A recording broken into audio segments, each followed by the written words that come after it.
morning again, friends, and welcome to the one and only Ivan for today. It's Wednesday, it's the 25th of March, and we are reading The One and Only Ivan by Catherine Applegate.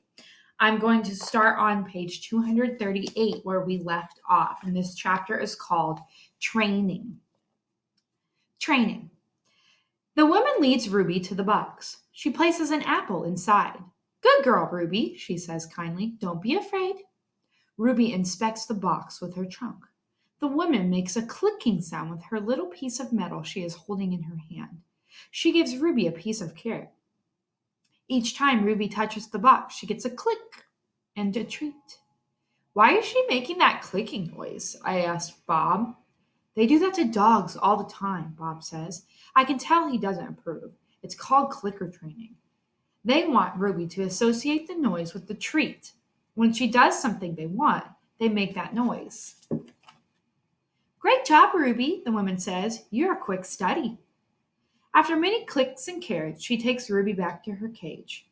Why is that lady giving me carrots when I touch the box? Ruby asks me. I think she wants you to go inside, I explain. But there's nothing inside, Ruby says, except an apple. Inside that box, I say, is the way out. Ruby tilts her head. I don't get it. See the picture of the red giraffe on the box? I think the lady is from the zoo, Ruby. I think she's getting ready to take you there. I wait for Ruby to trumpet with joy, but instead she just stares at the box in silence. I'm not sure you understand. That box might be taking you to a place where there are other elephants, I say. A place with more room and humans who care about you. But even as I say these words, I remember with a shudder the last box I was in. I don't want a zoo, Ruby says. I want you and Bob and Julia. This is my home. No, Ruby, I say. This is your prison. Page 241, poking and prodding. The lady comes again. She brings an animal doctor with an awful smell and a dangerous looking bag.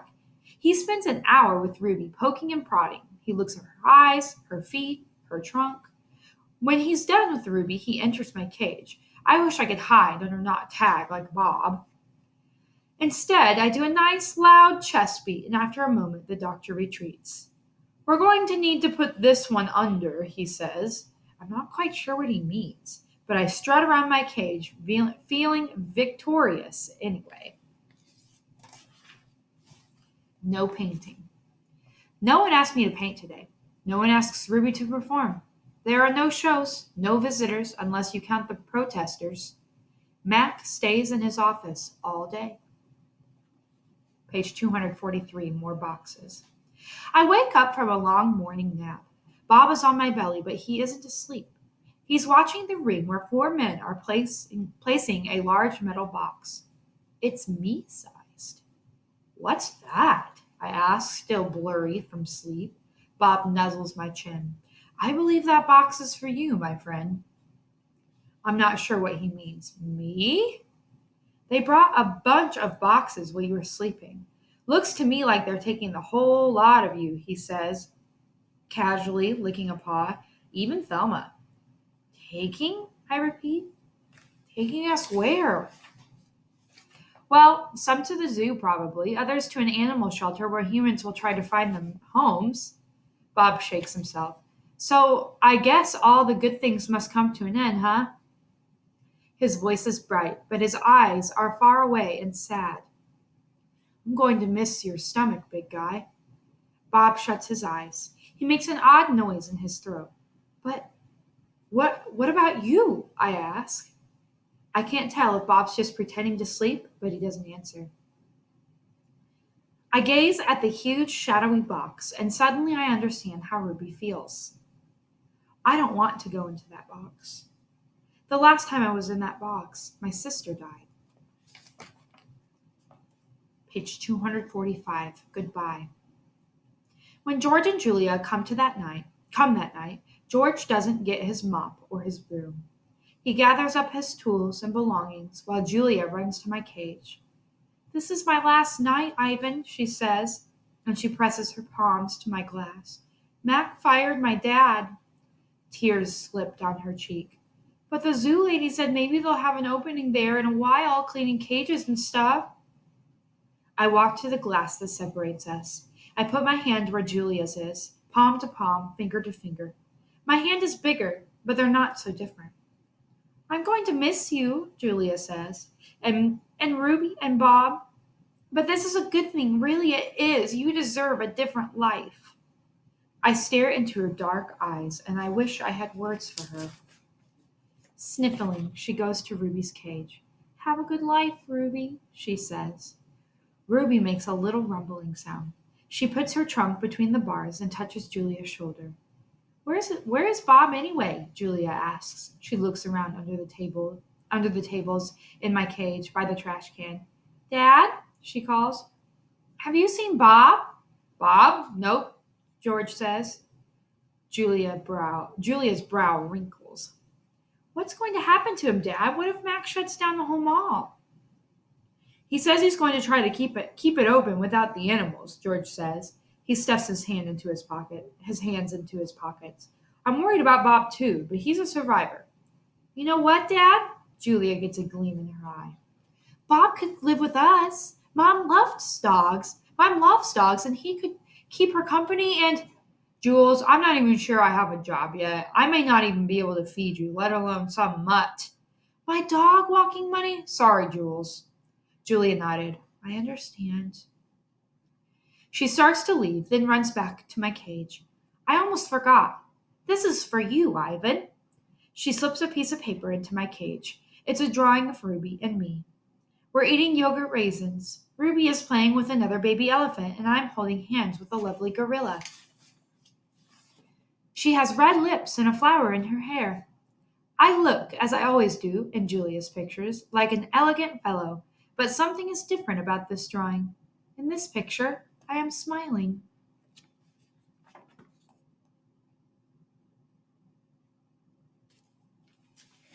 Page 249. Click. The door to my cage is propped open. I can't stop staring at it. My door. Open.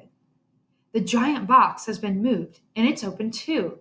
The humans have pushed it up against my doorway.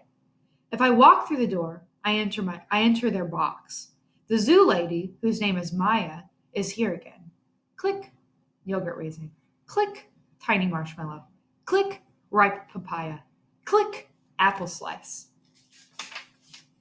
Hour after hour, click after click. I look over at Ruby. She waits to see what I will do. I touch the box. I sniff the dark interior where a ripe mango awaits. Click, click, click. I have to do it.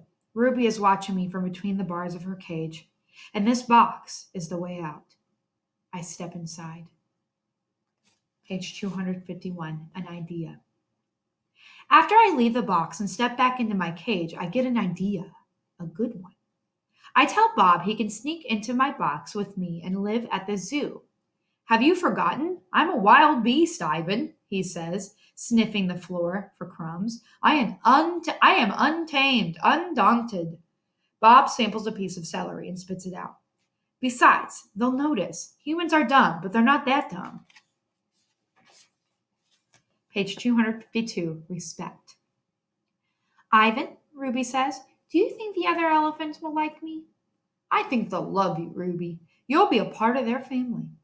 Do you think the other gorillas will like you? Ruby asks. I'm a silverback, Ruby, a leader. I pull back my shoulders and hold my head high.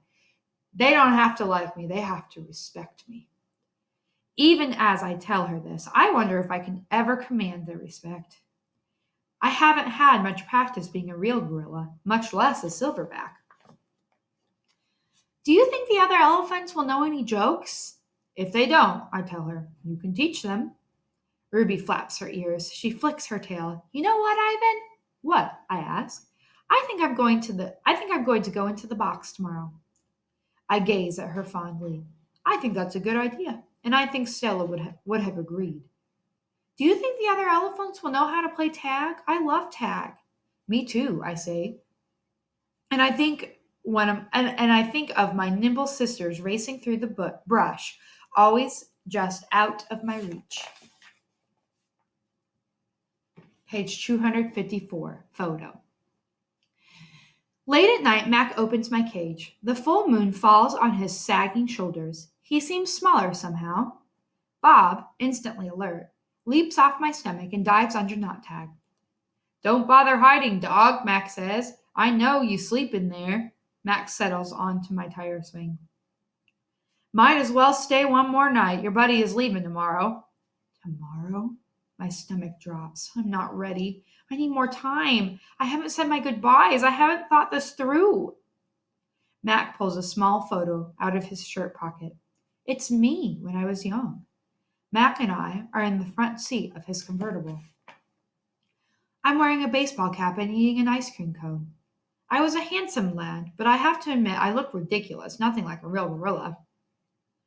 We had some laughs, didn't we? Mac says. Remember when we went on that roller coaster, or the time I tried to teach you how to play basketball? Mac shakes his head, chuckling. You had a lousy jump shot. He stands, sighs, looks around. He puts the photo back in his pocket. I'm going to miss you, Ivan, he says. And then he leaves. He doesn't look back. Page 256, Leaving. Early in the morning, Maya arrives with many other humans. Some have white coats. Some have rustling papers. They are all hushed, busy, determined. Ruby enters her box first. I'm scared, Ivan, she calls from inside the box. I don't want to leave you. A part of me doesn't want her to leave either, but I know I can't tell her that. Think of all the amazing stories you can share with your new family, I say. Ruby falls silent. I'll tell them your elephant joke, she says after a long pause. The one about the refrigerator. I bet they'll like that. And be sure to tell them about Bob and Julia and me. I clear my throat. And Stella. I'll remember everyone, Ruby says, especially you. Before I can say any more, they roll her cage out to a waiting truck. It's my turn. Bob is hiding in a corner behind my pool. The humans don't even notice him. While they're busy making sure my box is ready, Bob sneaks over. He licks my chin, just in case there are any leftovers. You, I whisper, are the one and only Bob. I reach for Knot Tag. She is a limp rag without her stuffing. Dribbles of paint cover her fur. I hold her out to Bob. He tilts his head, confused. To help you sleep, I say. Bob takes her in his teeth and slips away.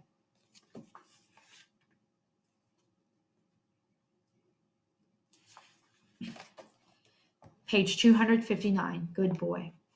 Good, Ivan, good boy, Maya says when I lumber into my box. I hear the clicker, and I'm rewarded with a tiny marshmallow. When I'm settled, Maya gives me a sweet drink that tastes of mango and something bitter. My eyelids grow heavy. I want to see what happens next, but I am sleepy. So sleepy. I dream I'm with Tag, and we're swinging from vines while Stella watches. The sun slices through the thick ceiling of trees, and the breeze tastes like the fruit. Page 260, Moving. My eyes flutter open. The box is moving. I am in the grumbling belly of some great beast. I fall back asleep. Page 261, Awakening. I awake to glass and steel. It's a new cage, not unlike my old cage, except for that it's much cleaner. Maya's here, and other humans I recognize. Hey there, Ivan, Maya says. He's coming too, guys. I have 3 walls of glass. The 4th wall is a curtain of wooden slats strung together. This doesn't look like the zoos on TV. Where are the other animals? Where are the gorillas? Is this where Ruby ended up? In a cage, just like her old cage, still alone? Is she cold, hungry, sad? Is there anyone to tell her stories when she can't get to sleep? That's page 262. And we're going to stop there for today. We'll start on page 263 tomorrow.